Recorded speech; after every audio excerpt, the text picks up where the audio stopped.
തുടങ്ങി 27-ാം തീയതി തുടങ്ങിയാണ്. ഈ മാസം 31-ാം തീയതി വരെ ഉണ്ട്. നമുക്ക് ഇതിനകത്തോട്ട് പോയിട്ട് ഇതിൻ്റെ സെറ്റപ്പ് എങ്ങനെയാണെന്നൊക്കെ നോക്കാം. ഒരുപാട് വീഡിയോസൊക്കെ കണ്ടിട്ടാണ് നമ്മളിവിടെ വന്നത്. ആ ഒരു എക്സ്പെക്റ്റേഷനിൽ വന്നതാണ്. എത്രത്തോളം സക്സസ് നമ്മൾ വന്നത്, എത്രത്തോളം നമുക്ക് ഗുണം ചെയ്യുമെന്ന് അറിയില്ല. നമുക്ക് എന്തായാലും കയറി നോക്കാം. നമ്മൾ അകത്തോട്ട് കയറാൻ പോവാം.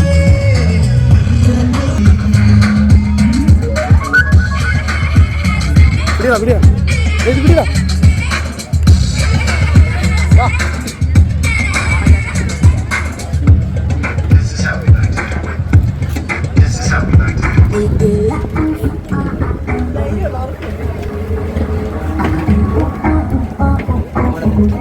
അപ്പോൾ നമ്മൾ ആദ്യത്തെ സാധനത്തിനകത്ത് കയറി. നല്ല ഇരുട്ടുണ്ട്. ഇതിനകത്ത് എന്തൊക്കെ സസ്പെൻസാണ് ഒളിഞ്ഞിരിക്കുന്നതെന്ന് നമുക്കറിയില്ല. നമുക്ക് നോക്കാം. അപ്പോൾ നമ്മൾ ആദ്യം കയറി ചെല്ലുന്നത് പാമ്പുകളും പക്ഷികളും മൃഗങ്ങളും ഒക്കെ ഉള്ളൊരു വിഭാഗത്തിലേക്കാണ്. അത് ലവ് ബേഡ്സൊക്കെ ഇങ്ങനെ കൂട്ടമായിട്ട് പറന്ന് നടക്കുന്നത് കാണാൻ സാധിക്കുക എന്ന് പറയുന്നത് തന്നെ വലിയ കാര്യമാണ്. ആർട്ടിഫിഷ്യലായിട്ട് ഇവിടെ മരങ്ങളും പൂക്കളും ഒക്കെ അവർ സെറ്റ് ചെയ്തിട്ടുണ്ട്.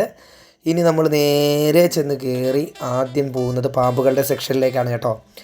നമ്മൾ ചെല്ലുന്ന സമയത്ത് ഒരു പാമ്പിനെ ഉണർത്താനുള്ള ശ്രമത്തിലായിരുന്നു കുട്ടികൾ. പക്ഷേ നമ്മളെ കണ്ടതോടുകൂടി അവർ പിന്മാറി. നമ്മൾ അതിനുശേഷം ആ ദൗത്യം ഏറ്റെടുത്തു. പക്ഷേ പുള്ളിക്കാരൻ അനക്കമൊന്നുമില്ല കേട്ടോ, ഉറക്കം തന്നെയാണ്, റെസ്റ്റ് എടുക്കുകയാണ്. ഇനി നമുക്ക് മറ്റൊരാളെ കാണാം. പ്യുവർ വൈറ്റ് ആണ് ആളുടെ പേരിവിടെ കാണുന്നില്ല. പക്ഷേ മറ്റേ ആദ്യം കണ്ട പാമ്പിനേക്കാൾ കുറേ കൂടി ആക്റ്റീവാണ് ആൾ. നമ്മളുണ്ടാക്കുന്ന ശബ്ദങ്ങൾക്കനുസരിച്ച് പുള്ളി പ്രതികരിക്കുന്നുണ്ട് കേട്ടോ. വേറൊരാളും ഇവിടെ റെസ്റ്റിലാണ്. പുള്ളി ഇച്ചിരി വിഷമുള്ള ഇനമാണെന്നാണ് പറഞ്ഞത്. പേര് ഞാൻ ശ്രദ്ധിച്ചില്ല. ഇത് എല്ലാവരും നല്ല റെസ്റ്റിലാണ്. പൂച്ച സാർ എന്തോ കഴിച്ചിട്ട് നല്ല വൃത്തിയാക്കുന്ന തിരക്കിലാണ് കേട്ടോ. നമ്മൾ ക്യാമറ കണ്ടപ്പോൾ ജസ്റ്റ് നമ്മുടെ ക്യാമറയുടെ അടുത്തേക്ക് ഫേസ് ഒന്ന് കൊണ്ടുവന്നു. ഇദ്ദേഹത്തിൻ്റെ പേരെനിക്ക് മനസ്സിലായില്ല, അറിയില്ല. പുള്ളി ഇങ്ങനെ നമ്മുടെ ക്യാമറ അനങ്ങുന്നതനുസരിച്ച് തല അങ്ങോട്ടും ഇങ്ങോട്ടും തിരിക്കുന്നുണ്ട് കേട്ടോ. ഇനി നമ്മൾ കാണാൻ പോകുന്നത് ഉടുമ്പ്.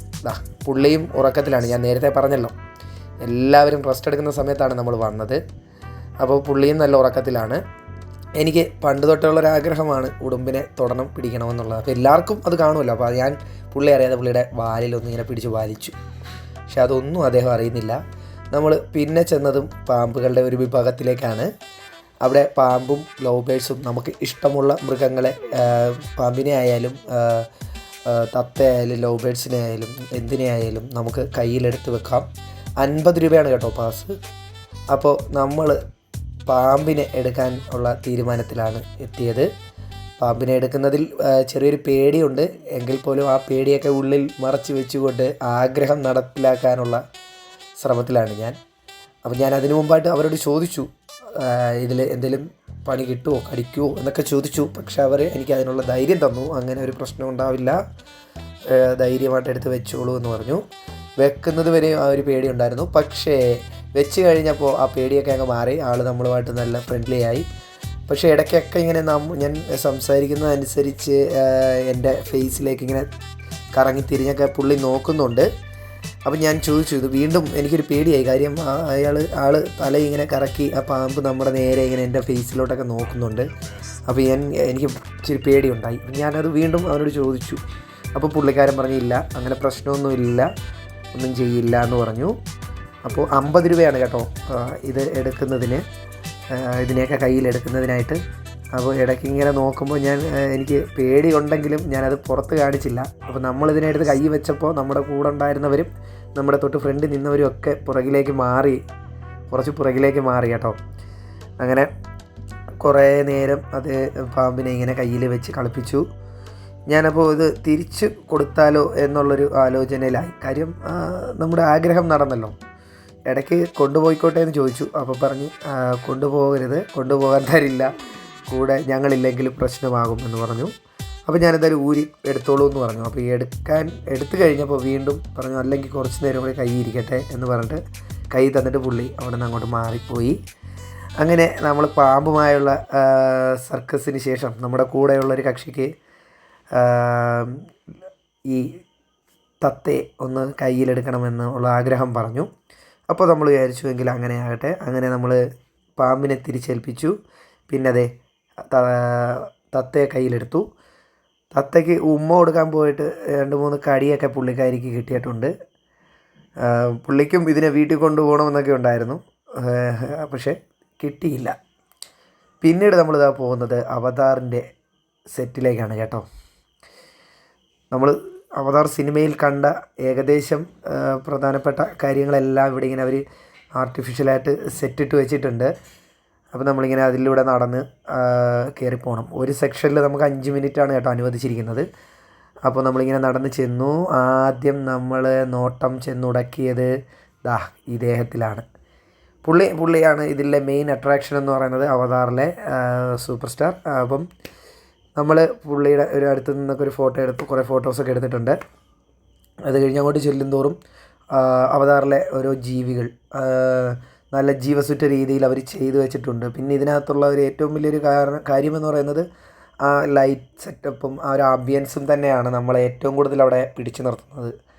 അപ്പം നമുക്കും അവിടെയും ടൈമിൻ്റെ ഒരു ലിമിറ്റേഷൻ ഉണ്ട്, അല്ലെങ്കിൽ കുറേ കൂടിയൊക്കെ നേരം അതിനകത്ത് നിൽക്കണമെന്നുണ്ടായിരുന്നു. അപ്പോൾ നമ്മൾ ആവശ്യത്തിന് ഫോട്ടോസൊക്കെ എടുത്തു. പിന്നീട് നമ്മൾ അടുത്ത സെക്ഷനിലേക്ക് പോകാൻ ഉള്ള തയ്യാറെടുപ്പാണ്. ഇതിനപ്പുറത്തേക്ക് ചെല്ലുമ്പോൾ അവിടെ ഇനി എന്താണ് സസ്പെൻസ് ഒളിഞ്ഞിരിക്കുന്നതെന്ന് അറിഞ്ഞുകൂടാ. ഈ കാണുന്നതെല്ലാം നമുക്ക് പക്ക ഒറിജിനാലിറ്റി തോന്നും, പക്ഷേ ഇതെല്ലാം ആർട്ടിഫിഷ്യലാണ്. നമുക്ക് കാണുമ്പോൾ ഇത് ഭയങ്കര ഒറിജിനാലിറ്റിയൊക്കെ തോന്നാക്കണ്ടില്ല. ഞാൻ നേരത്തെ പറഞ്ഞില്ലേ, നമ്മൾ ആ സിനിമയിൽ കണ്ടിട്ടുള്ള ഒട്ടുമിക്ക ജീവികളും ജീവസുറ്റ രീതിയിൽ തന്നെ അവർ നിർമ്മിച്ചു വെച്ചിട്ടുണ്ട്. ഞാൻ ഇതിന് മുമ്പ് കാണിച്ച ഭാഗത്ത് അവിടെ ഒരു ജീവിയുടെ ഇതിരിപ്പുണ്ടായിരുന്നു, പക്ഷേ അത് വർക്കിംഗ് അല്ലായിരുന്നു. അപ്പം നമുക്കിനി പോകാനുള്ളത് ഇവിടെ നിന്നും പുറത്തേക്കാണ്. നമ്മൾ 5 മിനിറ്റ് കഴിഞ്ഞ് നമ്മൾ പുറത്തോട്ടിറങ്ങി നമ്മളിനി എക്സിറ്റിലേക്ക് പോവാം. അപ്പോൾ ഇനി ബാക്കിയൊക്കെ ഉള്ളത് പുറത്തുള്ള കാര്യങ്ങളാണ്. നമുക്ക് ഇത് 100 രൂപയാണ് ഇവിടുത്തെ പാസ് എന്ന് പറയുന്നത്. പക്ഷെ 100 രൂപയ്ക്ക് എടുക്കുന്ന പാസിന് ഗുണം എന്താ പറയുക, 100 രൂപ ചിലവാക്കുന്നുണ്ടെങ്കിൽ അതിനുള്ള വർത്തുണ്ട്. അടുത്ത നമ്മൾ ഇതിനകത്തേക്കാണ് പോകാൻ പോകുന്നത് കേട്ടോ. 3D മൂവി എക്സ്പീരിയൻസ് ആണ്. നമുക്ക് കയറി നോക്കാം എന്താണ് ഇതിനകത്ത് ഒളിഞ്ഞിരിക്കുന്നതെന്ന്. അപ്പോൾ ഞങ്ങൾ ചെന്നപ്പോൾ കുറച്ച് പേരുണ്ടായിരുന്നു, അവരെ ഇറക്കി. അതിനുശേഷം ഞങ്ങളിത് അകത്തേക്ക് ഇങ്ങനെ കയറുകയാണ്. അകത്ത് കയറി കഴിഞ്ഞപ്പോഴാണ് ഈ സംഭവം എന്താണ് ഇതിൻ്റെ ഒരു സെറ്റപ്പ് എന്ന് മനസ്സിലായത്. നമ്മുടെ ട്രിവാൻഡ്രം പ്ലാനറ്റേറിയത്തിൽ പോയിട്ടുള്ളവർക്ക് ഇത് മനസ്സിലാകും. അവിടുത്തെ ആ ഒരു സെയിം മെത്തേഡാണ്. പക്ഷേ അവിടുത്തതുമായി വ്യത്യാസപ്പെടുത്തുന്നത് ഈ 3D എഫക്റ്റ് തന്നെയാണ്. ഒരു രക്ഷയുമില്ല. ഈ ഡിസ്പ്ലേ ഫുള്ള്, നമ്മൾ നിൽക്കുന്ന പ്ലാറ്റ്ഫോം ഒഴിച്ച് ബാക്കി ഫുള്ള് ഡിസ്പ്ലേ ആണ്, 3D എഫക്റ്റാണ്. അപ്പോൾ നമ്മൾ നിൽക്കുന്നതിൻ്റെ കൂടെ തന്നെ ഈ ഡിസ്പ്ലേ കറങ്ങുന്നുണ്ട്, റൊട്ടേറ്റ് ചെയ്യുന്നുണ്ട്. കുറച്ച് നേരം കഴിയുമ്പോൾ നമ്മളും ഇതിൻ്റെ കൂടെ കറങ്ങി സഞ്ചരിക്കുന്നതായിട്ട് നമുക്ക് ഫീൽ ചെയ്യും. ഒരു വല്ലാത്തൊരു ഫീല് തന്നെയാണ്. നമ്മൾ സത്യം പറഞ്ഞാൽ തല ചുറ്റിപ്പോയി, ഒരു സമയത്ത് തല വരെ കറങ്ങി. അപ്പം ഈ ഇങ്ങനെയൊക്കെ തലകറക്കം അതല്ലെങ്കിൽ അങ്ങനെ എന്തെങ്കിലുമൊക്കെ ഇഷ്യൂസ് ഉള്ളവർ കയറാതിരിക്കുക മാക്സിമം. കാര്യം ആൾ തലകറങ്ങി വീണ് പോകും. അത്രയ്ക്കും എഫക്റ്റീവാണ് സാധനം. അടിപൊളി, ഒന്നും പറയാനില്ല. ഇതൊക്കെ എക്സ്പീരിയൻസ് ചെയ്യാൻ പറ്റിയത് തന്നെ ഏറ്റവും വലിയ ഭാഗ്യമാണ്. എന്തായാലും ഇതിനൊരവസരം ഒരുക്കി തന്ന എൻ്റെ സുഹൃത്തിന് ഞാൻ നന്ദി പറയുന്നു. ഇതൊക്കെ എന്ന് പറയുമ്പോൾ നമ്മൾ ഇത് ആ റിങ്ങിനകത്തൂടെയൊക്കെ പോകുന്നത് പോലെ തന്നെ ഈ റിങ്ങിനകത്തൂടെയൊക്കെ നമ്മൾ കടന്നു പോകുന്നതായിട്ടാണ് നമുക്ക് ഫീൽ ചെയ്യുന്നത്. ഒരു രക്ഷയില്ല. നമ്മൾ ഇനി അടുത്തത് ചെല്ലുന്നത് റോബോട്ടിക് മേഖലയിലേക്കാണ്. ഇവനെ നമ്മൾ ഒരുപാട് സ്ഥലങ്ങളിൽ കണ്ടിട്ടുണ്ട് അല്ലേ, IPL-ലും അതുപോലെ തന്നെ ഫുട്ബോൾ വേൾഡ് കപ്പിലൊക്കെ നമ്മൾ കണ്ടിട്ടുണ്ട്. അതുപോലെ തന്നെ ദൈവൻ, നമ്മൾ ഹായ് പറയുമ്പോൾ അവൻ നമുക്ക് തിരിച്ച് ഹായ് പറയും.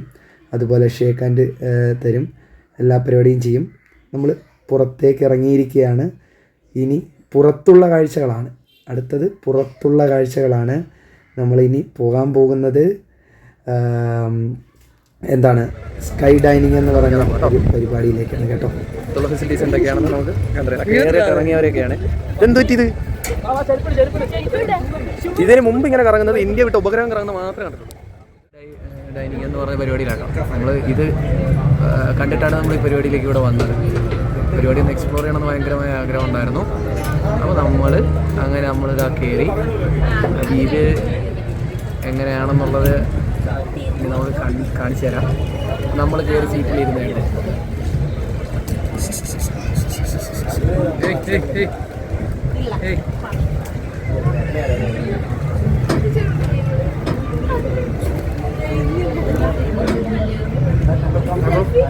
ബാക്കിലൊക്കെ എല്ലാവരും ഇങ്ങനെ വന്ന് റെഡി ആയിട്ടിരിപ്പുണ്ട്.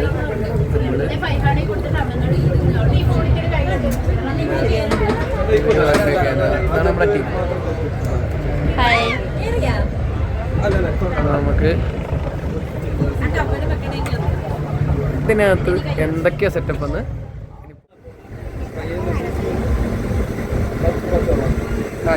അപ്പം നമ്മളിതാ മോളോട്ട് ഇങ്ങനെ പോയിക്കൊണ്ടിരിക്കുക.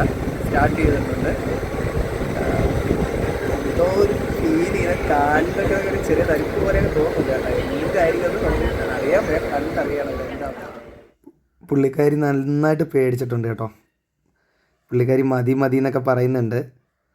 അപ്പോൾ നമ്മൾ ഇവിടെ ഇരുന്നിട്ട് പുള്ളിക്കാരിയെ പേടിപ്പിക്കാൻ വേണ്ടിയിട്ട് പോരട്ടെ, മേളോട്ട് പോരട്ടെ എന്നാണ് പറഞ്ഞുകൊണ്ടിരിക്കുകയാണ്. ഏകദേശം 150 അടി ഫീറ്റിലേക്കാണ് ഈ സാധനം ഉയർത്തിയിരിക്കുന്നത്. ഇത്രയും ഫീറ്റിൽ ആദ്യമായിട്ടാണ് ഫുഡ് കഴിക്കാൻ വേണ്ടിയിട്ടായാലും എന്ത് കാര്യത്തിനായിട്ടായാലും ഈ 150 അടി ഫീറ്റിലേക്ക് കയറി ഇങ്ങനൊരു ഇരിപ്പ് ആദ്യമായിട്ടാണ്. അപ്പം നമ്മുടെ ഓപ്പോസിറ്റ് സൈഡിലിരിക്കുന്ന എല്ലാവരും പേടിച്ചിട്ട് അവിടെ ഒരാൾ ദൈവത്തെ വിളിച്ചോണ്ടിരിക്കുക പേടിച്ചിട്ട്. പുള്ളി എൻ്റെ ഓപ്പോസിറ്റ് സൈഡിൽ ഒരു ബ്ലോഗർ ഇരിപ്പുണ്ട്. അപ്പം ഈ പുള്ളിക്കാരി ഇതൊന്നും അറിയുന്നില്ല. 2 സൈഡിലും ഒരുപോലെ വീഡിയോ റെക്കോർഡ് ആവുന്നുണ്ട് എന്നുള്ളത് ഒന്നും പുള്ളി അറിയുന്നില്ല. അപ്പോൾ ഇതാണ് നമുക്ക് കിട്ടിയ സാധനം. ഓക്കെ, നമ്മൾ കുടിച്ചുകൊണ്ടിരിക്കുകയാണ്.